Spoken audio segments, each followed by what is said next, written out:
మత్స్యకారుల సంక్షేమమే తమ ప్రభుత్వ ధ్యేయమని, వారి జీవితాల్లో వెలుగులు నింపేందుకు అన్ని చర్యలు తీసుకుంటామని సీఎం చంద్రబాబు నాయుడు స్పష్టం చేశారు.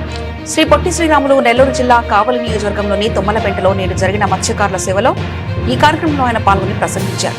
ఈ సందర్భంగా వేట నిషేధిత వృత్తి క్రింద రాష్ట్ర వ్యాప్తంగా 1,30,796 మత్స్యకార కుటుంబాలకు 20,000 చొప్పున మొత్తం 262 కోట్ల ఆర్థిక సాయాన్ని వారి బ్యాంకు ఖాతాలో జమ చేశామన్నారు. ఈ సందర్భంగా సీఎం చంద్రబాబు మాట్లాడుతూ, సముద్రంలో చేపల వేట అంటే ప్రాణాలతో చెలగాటమాటమేనని, రోజుల తరబడి సముద్రంలో ఉండి జీవనోపాధి పొందుతున్న మత్స్యకారులకు ప్రభుత్వం అండగా ఉంటుందని తెలిపారు. ఏప్రిల్ 15 నుంచి జూన్ 14 వరకు ఉండే వేట నిషేధ సమయంలో వారి కుటుంబాలు ఇబ్బంది పడకూడదన్న ఉద్దేశంతో ఈ ఆర్థిక చేయూత అందిస్తున్నామన్నారు. గతంలో 10,000గా ఉన్న సాయాన్ని మా కూటమి ప్రభుత్వం అధికారంలోకి వచ్చాక 20,000కు పెంచామని తెలిపారు.